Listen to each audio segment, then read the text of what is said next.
Bueno, recién lo anunciábamos en el comienzo del programa, vamos a recibir al secretario de Presidencia de la República, doctor Álvaro Delgado. Estuvo participando prácticamente, creo que si no me equivoco, durante todos los días del Prado, con distintas actividades durante la exposición, el Prado que terminó en el día de ayer. El sábado también siguió los discursos allí desde el palco de la Asociación Rural. Y vamos a hablar, el año pasado lo hacíamos, vamos a hacerlo nuevamente, vamos a hablar un poco de los temas que se plantearon por parte de la Asociación Rural, también la posición del Poder Ejecutivo, que en este caso estuvo a través del ministro de Ganadería, Fernando Matos. Delgado, buenos días, el gusto de recibirlo en este lunes. Y bueno, ¿qué le dejó en general este Prado, la actividad del sábado? ¿Cómo lo encontró en el marco también de este momento del sector? Buenos días. Buenos días, Martín. Buenos días a toda la audiencia.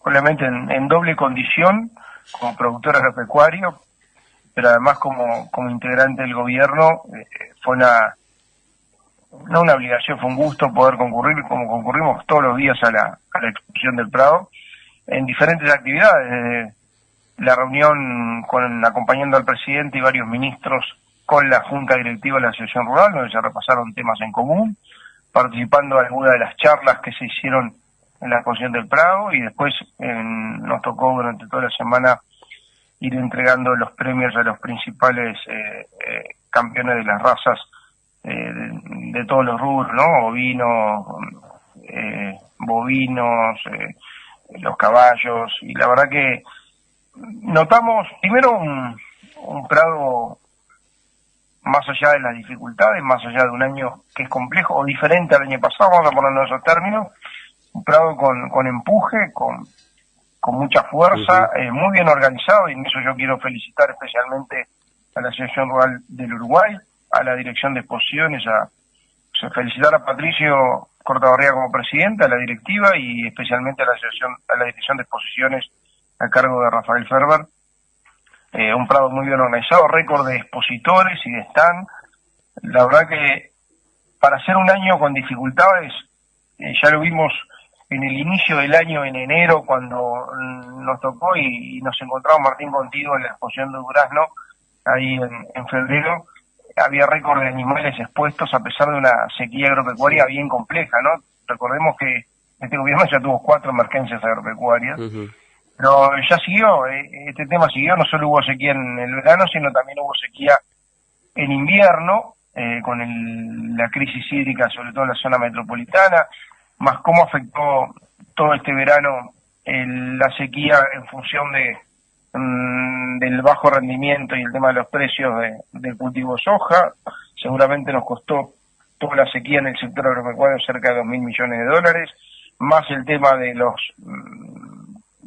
preñeces menos que hubieron, y obviamente terneros y terneras menos que van a haber para faenar o para reproducirse dentro de un par de años, más la afectación en la lechería, más en el tema granjero. O sea, fue un año agrícola y ganadero complicado, y bueno, asociado a esto, con la esperanza de que toda la campaña de cultivo, sobre todo agrícola de invierno, termine mejor, y la verdad que es bastante auspicioso como está, y esperando que termine este año con una campaña de cultivo de verano realmente que venga por la revancha, y una primavera como hace parecer una primavera bastante lluviosa y mezclando temperatura y lluvia, con lo cual adaptando un poquito el tema productivo a los ciclos forrajeros, ¿no? Claro. Delgado, entremos en alguno de los temas, ojalá que sea así, porque realmente... Me faltaba decir una cosa y me parece que está bueno recordarlo, o por lo menos insistir. No solo estuvimos nosotros, estuvo el presidente de la República el viernes, después sabemos que se fue al exterior, que estuvo en Francia, el sábado se fue a Francia. Estuvo quien habla todos los días, estuvo algún día la vicepresidenta en la República de Ejercicio, obviamente el ministro de Ganadería, otros ministros, empresas públicas. La presencia del gobierno fue importante en el Prado, y esto me parece que también hay que destacarlo, porque no era común ver al gobierno tan presente en el Prado. Incluso hay un gesto que para mí hay que valorarlo: el presidente de la República, pudiendo ir directamente de Francia a Nueva York, porque tenía que hablar mañana en la Asamblea de Naciones Unidas, él prefirió venir a Uruguay, estar en la clausura del Prado, y se volvió a ir al día siguiente, ¿no? Esos son gestos de un gobierno que obviamente entiende el agro, comprende el agro, y está jugado al agro. Eso me parece que son cosas que a veces, más allá de las políticas o las decisiones políticas, los gestos también importan. En ese sentido, yo creo que vale la pena dejarlo en evidencia. Bien, sí, son señales, indudablemente. Delgado, entremos en alguno de los puntos que se marcaron en el discurso de Cortabarría, sobre todo. Habló de la situación del dólar, dijo que el problema radica fundamentalmente en el tema del déficit fiscal, que sigue siendo un problema para Uruguay. ¿Cómo lo ve a esto desde el Ejecutivo? Miren, nosotros repasamos con la Asociación Rural todos estos temas y empezaron hablando y reconociendo el diálogo permanente que tienen con este gobierno, con todos los actores del gobierno, principalmente con el Ministerio de Ganadería en forma permanente, después el Presidente de la República, el Secretario de la Presidencia, y en forma permanente, ¿no? En forma permanente, y eso fue lo primero que valoraron en la reunión. Obviamente el tema de la competitividad, de las políticas activas vinculadas al sector agropecuario, sea agrícola, sea vinculada al tema sanitario, sea el tema de acceso a mercados, todos estos temas, incluso en muchos de los temas valoraron la valentía del Poder Ejecutivo a avanzar sobre el tema de seguridad social, sobre el tema de la regla fiscal, en la LUC. Recordemos que la Asociación Rural tuvo un papel de apoyo, en este caso, a lo que significaba la LUC en varios aspectos, entre ellos generar una regla fiscal por primera vez con responsabilidad para no gastar más de lo que se recauda y tener un nivel de deuda controlada. Bueno, este gobierno, que a los 13 días de haber iniciado su periodo tuvo una pandemia que acorraló el mundo y también el Uruguay, y que gracias al manejo de la pandemia con la libertad responsable, con las vacunas a tiempo, un plan de vacunación, con el tema CTI, logró salir de la pandemia con un rebote económico y social importante, porque también hubo mucha ayuda social. El año pasado fue un año, reitero, excepcional, con récord de exportaciones, con récord de precio, con récord de inversiones, todo con respecto al 2019, y que logró con responsabilidad fiscal, entre otras cosas, bajar el déficit fiscal. Y también bajar la inflación, que me parece que es un tema realmente importante. Hoy estamos a niveles de inflación del 4%, que hacía más de 20 años que no había en Uruguay. Y eso tiene que ver, sobre todo, para los sectores para los uruguayos que cobran un salario a fin de mes. El desfasaje cambiario vinculado a todos aquellos que venden en dólares y pagan en pesos, que es donde más impacta, es una realidad que hay que asumirla, pero no hay que negarla primero que nada, hay que asumirla. Estamos preocupados y ocupados. El Poder Ejecutivo, lo dijo el presidente en la reunión que tuvimos con la Asociación Rural, lo dijo el ministro Mato, está con todas las herramientas puestas en una situación que a veces tiene connotaciones mundiales, donde en realidad hay un influjo de dólares en Uruguay realmente importante, producto de las inversiones que llegan, de las exportaciones que se hacen, y que hacen que se aprecie el peso uruguayo con respecto al dólar.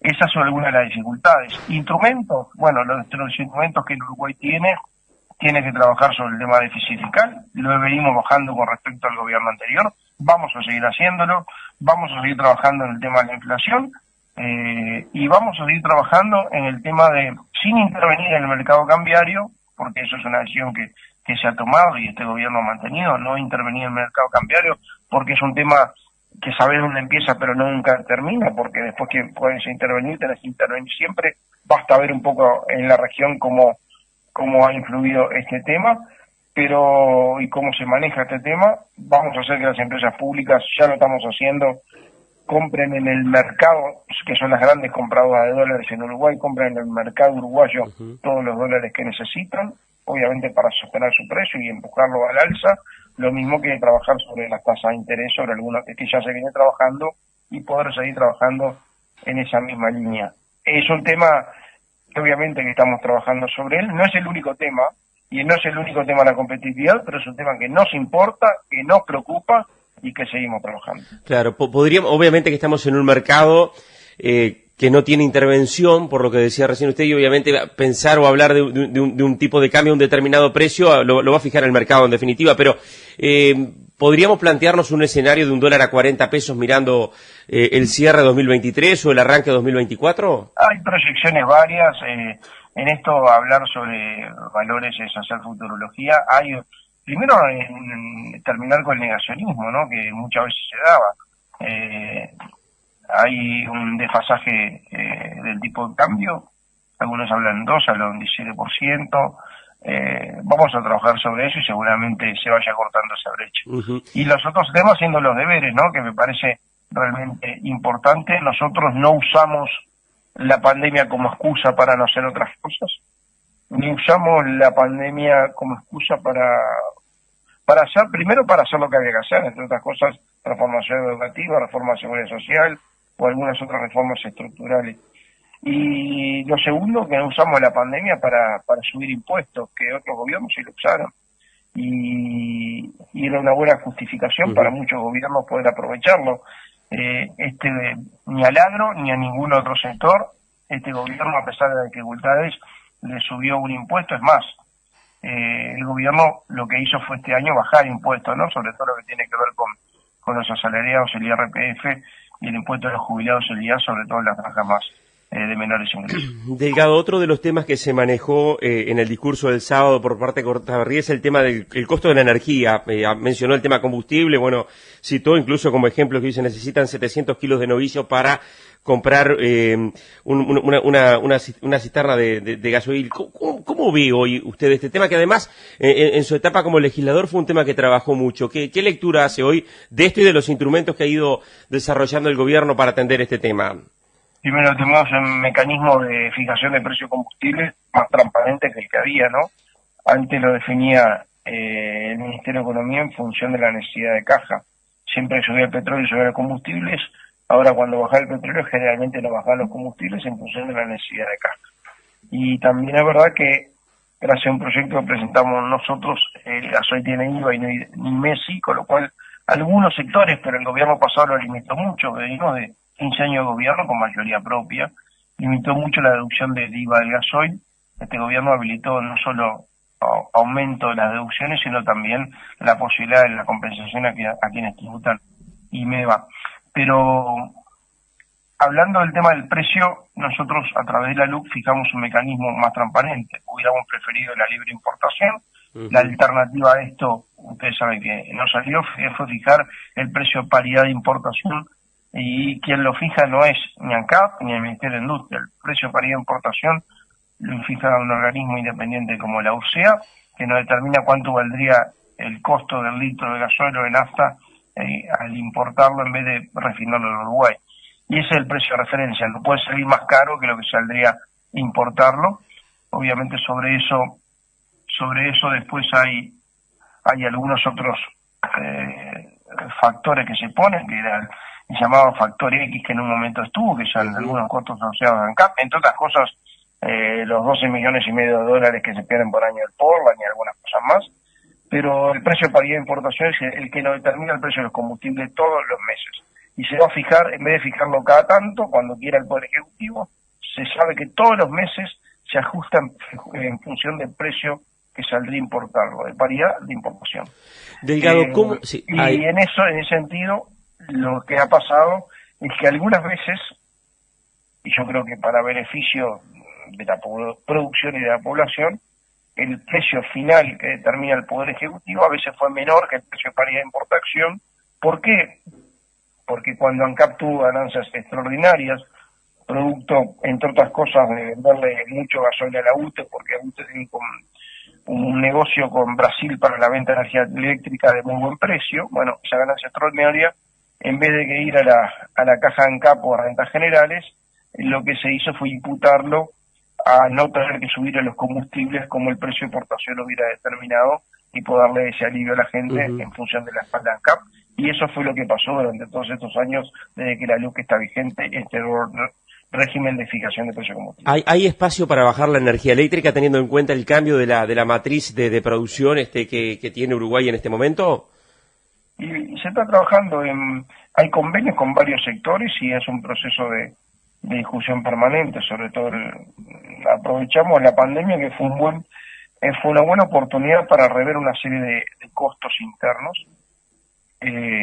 Uruguay va camino a ser un país ambientalmente amigable, con el 90% de su energía producida, sobre todo energía eléctrica producida a partir de energías renovables, hidráulica y todas las variables.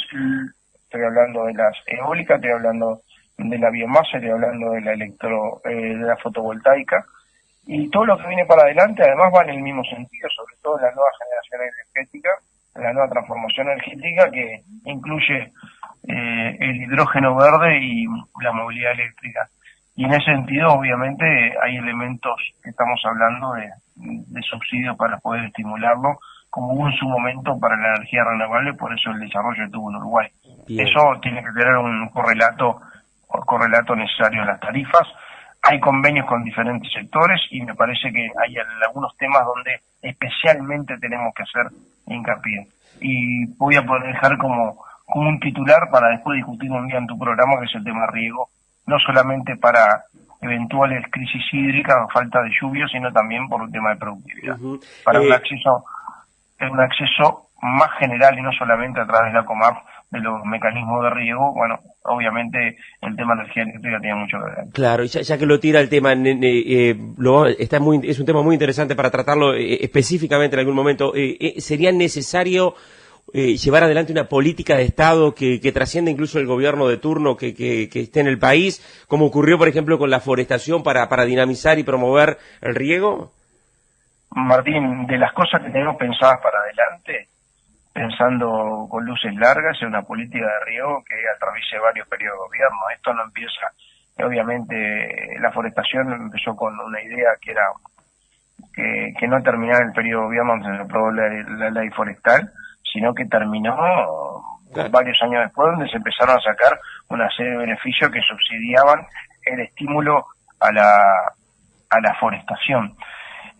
Bueno, seguramente vaya a generar un mecanismo que tenga una política a largo plazo, que implique varios gobiernos, que tenga que tener estímulos o subsidios, pero que el objetivo final sea que no solo no estemos resguardados junto con los seguros, pero sobre todo resguardados ante el nuevo cambio climático y falta de lluvias, sobre todo en algunas oportunidades que son claves tenerlas, sino además por un tema de productividad. Es una forma de meterle en más pisos a cualquier establecimiento. Claro.